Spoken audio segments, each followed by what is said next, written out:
Hello welcome back to my channel. അപ്പോൾ ഇന്നത്തെ നമ്മുടെ ഇഫ്താർ സ്നാക്ക് മാവൊന്നും കുഴച്ച് ബുദ്ധിമുട്ടാതെ സവോളയൊന്നും വഴറ്റാതെ വളരെ എളുപ്പത്തിൽ തയ്യാറാക്കിയെടുക്കാൻ പറ്റിയ ഒരു ഫില്ലിങ്ങോട് കൂടിയിട്ടുള്ള നല്ലൊരു അടിപൊളി ഇഫ്താർ സ്നാക്കാണ്. അപ്പോൾ നിങ്ങൾ ഈ ഒരു ഇഫ്താറിന് ഒരു ദിവസം ഈ ഒരു സ്നാക്ക് ഒന്ന് ട്രൈ ചെയ്ത് നോക്കണം കേട്ടോ. വളരെ എളുപ്പമാണ്, അതുപോലെ തന്നെ കഴിക്കാനും നല്ല ടേസ്റ്റാണ്. അപ്പോൾ ഇതെങ്ങനെയാണ് തയ്യാറാക്കുന്നതെന്ന് കണ്ടു നോക്കാം. അതിന് മുമ്പായിട്ട് ചാനൽ ആദ്യമായിട്ട് കാണുകയാണെങ്കിൽ ഒന്ന് സബ്സ്ക്രൈബ് ചെയ്യണം, വീഡിയോ ഇഷ്ടമായാൽ ലൈക്ക് ചെയ്യണം. അപ്പോൾ ഇതിൻ്റെ ഫില്ലിങ്ങിലേക്ക് വേണ്ടിയിട്ടുള്ള ചിക്കൻ ഇവിടെ വേവിച്ചെടുക്കുന്നുണ്ട്. അതിന് വേണ്ടിയിട്ട് 2 ഉരുളക്കിഴങ്ങും പുഴുങ്ങിയെടുത്തിട്ടുണ്ട് കേട്ടോ. പുഴുങ്ങിയെടുത്ത ശേഷം നന്നായിട്ട് ഉടച്ചെടുത്തതാണ്. അത്യാവശ്യം വലിയ 2 ഉരുളക്കിഴങ്ങാണ് എടുത്തത്, ചെറുതാണെങ്കിൽ 3 വേണ്ടി വരും. അപ്പോൾ ഞാനിവിടെ അത്യാവശ്യം സ്നാക്സ് തയ്യാറാക്കി എടുക്കുന്നുണ്ട്. അപ്പോൾ അതിനനുസരിച്ചിട്ടുള്ളതാണ് ഇതിൻ്റെയൊക്കെ പറയുന്നത്. നിങ്ങൾക്ക് എത്ര വേണം അതിനനുസരിച്ചിട്ട് കുറച്ചിട്ട് എടുക്കുക കേട്ടോ. ഇതിലേക്ക് നമ്മൾ നേരത്തെ വേവിച്ചെടുത്ത ചിക്കൻ ഒന്ന് പൾസ് ചെയ്തിട്ട് അതും കൂടെ ചേർത്ത് കൊടുത്തിട്ടുണ്ട്. നന്നായിട്ട് അരച്ചെടുക്കരുത്, മിക്സിയിലിട്ടൊന്ന് പൾസ് ചെയ്താൽ മാത്രം മതി. ഇതിലേക്ക് ഒരു സവോളയും എരിവിന് ആവശ്യമായിട്ടുള്ള പച്ചമുളകും ചേർത്ത് കൊടുത്തിട്ടുണ്ട്. കുറച്ച് മല്ലിയില ചേർത്ത് കൊടുത്തിട്ടുണ്ട്. 2 ടീസ്പൂൺ ഗരം മസാല കൂടെ ചേർത്ത് കൊടുത്തിട്ടുണ്ട്. ഇനി ഇതിലേക്ക് 1 ടീസ്പൂൺ കുരുമുളക് പൊടി ചേർത്ത് കൊടുക്കുന്നുണ്ട്. 1 ടീസ്പൂൺ വറ്റൽമുളക് പൊടിച്ചതും കൂടെ ചേർത്ത് കൊടുക്കുന്നുണ്ട്. ഇതൊക്കെ നിങ്ങളുടെ എരിവിനനുസരിച്ചിട്ട് കൂട്ടിയും കുറച്ചൊക്കെ എടുക്കുക കേട്ടോ.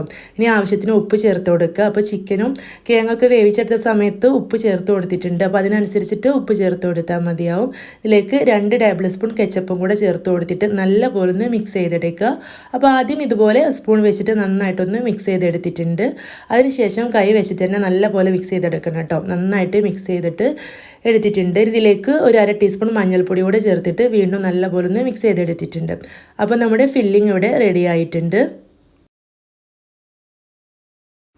ഇനി നമുക്കൊരു പാൻ അടുപ്പിൽ വെച്ച് കൊടുത്ത ശേഷം അതിലേക്ക് ഒരു 2 ടേബിൾ സ്പൂണോളം ഓയിൽ ഒഴിച്ചെടുക്കുക. എന്നിട്ട് അതിലേക്ക് 2 കപ്പ് റവ ചേർത്ത് കൊടുത്തിട്ടുണ്ട്. ഈ റവ ഈ ഒരു ഓയിലിട്ടിട്ട് നന്നായിട്ടൊന്ന് വറുത്തെടുക്കണം. അപ്പോൾ ഒരുപാട് സമയമൊന്നും വറുത്തെടുക്കണ്ട, ഒരു 1-2 മിനിറ്റ് ഒന്ന് വറുത്തെടുത്താൽ മതി. അതിനുശേഷം നമുക്കിതിലേക്ക് വെള്ളം ഒഴിച്ചു കൊടുക്കണം. അപ്പോൾ 2 കപ്പ് റവയിലേക്ക് 2.5 കപ്പ് വെള്ളമാണ് കേട്ടോ ഒഴിച്ചു കൊടുക്കുന്നത്. എന്നിട്ട് നമ്മൾ പത്തിരിപ്പൊടിയൊക്കെ വാട്ടിയെടുക്കുന്ന പോലെ ഈ റവ ഒന്ന് വാട്ടിയെടുക്കണം. അപ്പോൾ നന്നായിട്ടൊന്ന് മിക്സ് ചെയ്തിട്ട് വാട്ടിയെടുക്കുക.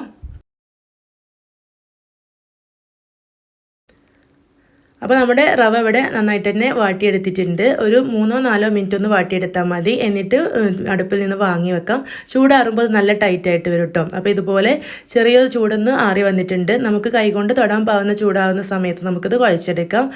അതിലേക്ക് ആവശ്യത്തിനുള്ള ഉപ്പ് ചേർത്ത് കൊടുക്കുക. 1.5 ടീസ്പൂൺ കരിഞ്ചീരകം കൂടെ ചേർത്ത് കൊടുത്തിട്ടുണ്ട്. ഉപ്പ് നിങ്ങൾ വാട്ടിയെടുക്കുന്ന സമയത്ത് തന്നെ ചേർത്ത് കൊടുക്കുക കേട്ടോ. ഇതിലേക്ക് ഇത് കുഴച്ചെടുക്കാൻ വേണ്ടിയിട്ട് ഒരു 3-4 ടേബിൾ സ്പൂണോളം മൈദ ചേർത്ത് കൊടുക്കുക. മൈദ ഒരുപാട് ചേർത്ത് കൊടുക്കരുത് കേട്ടോ. ഇതൊന്ന് കുഴച്ചെടുക്കുന്ന സമയത്ത് റവ ആയതുകൊണ്ട് തന്നെ ഒട്ടിപ്പിടിക്കും. അപ്പോൾ അതിന് വേണ്ടിയിട്ട് ഒന്ന് നല്ല രീതിയിൽ മിക്സായി കിട്ടാൻ വേണ്ടിയിട്ട് കുറച്ച് മൈദ മാത്രം ചേർത്ത് കൊടുത്താൽ മതി. എന്നിട്ട് നന്നായിട്ട് തന്നെ മിക്സ് ചെയ്തെടുത്തിട്ടുണ്ട്. ഇനി നമുക്കിത് കൗണ്ടർ ടോപ്പിൽ ഇട്ടിട്ടൊന്ന് പരത്തിയെടുക്കണം. അതിന് വേണ്ടിയിട്ട് കൗണ്ടർ ടോപ്പിൽ ആദ്യം കുറച്ച് ഓയിലാക്കി കൊടുക്കുക. എന്നിട്ട് മാവിൽ നിന്നും അത്യാവശ്യം എടുത്തിട്ട് പരത്തി കൊടുക്കുക. അപ്പോൾ എല്ലാ ഭാഗത്തും ഒരേ കട്ടിയിൽ വരുന്ന രീതിയിൽ ഇതുപോലൊന്ന് പരത്തി കൊടുക്കണം കേട്ടോ. ഇനി നമുക്കിത് കട്ട് ചെയ്തെടുക്കാം. അപ്പോൾ ഒരു ചെറിയ ബോട്ടിലിൻ്റെ അടപ്പ് വെച്ചിട്ട് ഇതുപോലെ ചെറിയ റൗണ്ടായിട്ട് കട്ട് ചെയ്തെടുക്കുക. ഇനി നമുക്ക് ബാക്കി വരുന്ന മാവ് അതിൽ നിന്ന് എടുത്ത് മാറ്റിയിട്ട് അടുത്ത പ്രാവശ്യം പരത്തുന്ന സമയത്ത് അതിലേക്ക് ചേർത്ത് കൊടുക്കുക കേട്ടോ. അപ്പോൾ ഇനി നമുക്ക് എങ്ങനെയാണ് സെറ്റ് ചെയ്യുന്നതെന്ന് കണ്ടു നോക്കാം. അപ്പോൾ ഇതിന് വേണ്ടി നേരത്തെ തയ്യാറാക്കി വെച്ച ഫില്ലിങ്ങിൽ നിന്നും ഒരല്പം എടുത്തിട്ട് ഈ ഒരു റവ അപ്പത്തിൻ്റെ മുകളിലായിട്ട് ഇതുപോലെ ഒന്ന് പ്രസ് ചെയ്തിട്ട് വെച്ച് കൊടുക്കുക. നന്നായിട്ട് തന്നെ ഒട്ടിപ്പിടിക്കും. റവ ആയതുകൊണ്ട് തന്നെ ഫില്ലിംഗ് ഒന്നും പുറത്തേക്കൊന്നും വരില്ല. എന്നിട്ട് അതിൻ്റെ മുകളിലായിട്ട് ഒന്നുകൂടെ വെച്ച് കൊടുത്തിട്ട് നന്നായിട്ടൊന്ന് പ്രസ് ചെയ്ത് കൊടുക്കുക.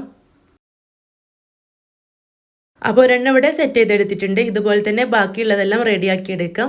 അപ്പോൾ നമ്മൾ കട്ട്ലേറ്റ് ഒന്നും തയ്യാറാക്കി എടുക്കുന്ന അത്രയും പണിയൊന്നുമില്ല. ജസ്റ്റ് ഒന്ന് ഈ ഒരു ഫില്ലിങ് വെച്ച് പ്രസ് ചെയ്ത് കൊടുത്തിട്ടുണ്ടെങ്കിൽ അത് റെഡി ആയിട്ട് കിട്ടും. അപ്പോൾ മുഴുവനായിട്ടും ഇവിടെ ഇതുപോലെ റെഡിയാക്കി എടുത്തിട്ടുണ്ട്. ഇത് നമുക്ക് ചൂടായ ഓയിലിട്ടിട്ട് ഫ്രൈ ചെയ്തെടുക്കാം. അപ്പോൾ അതിന് മുമ്പായിട്ട് ഞാൻ ഇതുപോലെ ഇതിലൊരു വര ഇട്ട് കൊടുക്കുന്നുണ്ട്. അത് ഓപ്ഷനിലാണ്.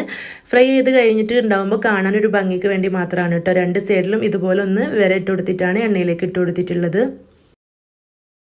ഇനി ഒരു ഗോൾഡൻ ബ്രൗൺ കളർ ആവുന്നവരെ തിരിച്ചും മറിച്ചൊക്കെ ഇട്ട് കൊടുത്തിട്ട് ഫ്രൈ ചെയ്തെടുക്കാം. അപ്പോൾ റവ നമ്മൾ വാട്ടിയെടുത്തതായതുകൊണ്ട് തന്നെ അത്യാവശ്യം വെന്തതാണ്.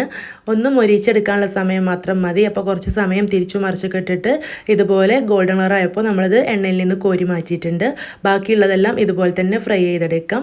അപ്പോൾ നിങ്ങൾ ഈ ഒരു ഇഫ്താറിന് ഒരു ദിവസമെങ്കിലും ഈ ഒരു സ്നാക്ക് ട്രൈ ചെയ്ത് നോക്കണം. നല്ല ടേസ്റ്റാണ്, ഉണ്ടാക്കാനും വളരെ എളുപ്പമാണ്. അപ്പോൾ ഈ ഒരു റെസിപ്പി നിങ്ങൾക്ക് ഇഷ്ടമായിട്ടുണ്ടെങ്കിൽ മറക്കാതെ നിങ്ങൾ ലൈക്ക് ചെയ്യണം. അതുപോലെ ചാനൽ ആദ്യമായിട്ട് കാണുന്ന കൂട്ടുകാരാണെങ്കിൽ ഒന്ന് സബ്സ്ക്രൈബ് ചെയ്തിട്ട് സപ്പോർട്ട് ചെയ്യണം കേട്ടോ. നിങ്ങളുടെ അഭിപ്രായം കമൻ്റായിട്ട് അറിയിക്കാനും ഈ ഒരു വീഡിയോ ഫ്രണ്ട്സിനും റിലേറ്റീവ്സിനും ഷെയർ ചെയ്ത് കൊടുക്കാനും മറക്കരുത് കേട്ടോ. ഇനിയും ഇതുപോലുള്ള നല്ല നല്ല വീഡിയോസൊക്കെ ആയിട്ട് നമുക്ക് വീണ്ടും കാണാം. താങ്ക്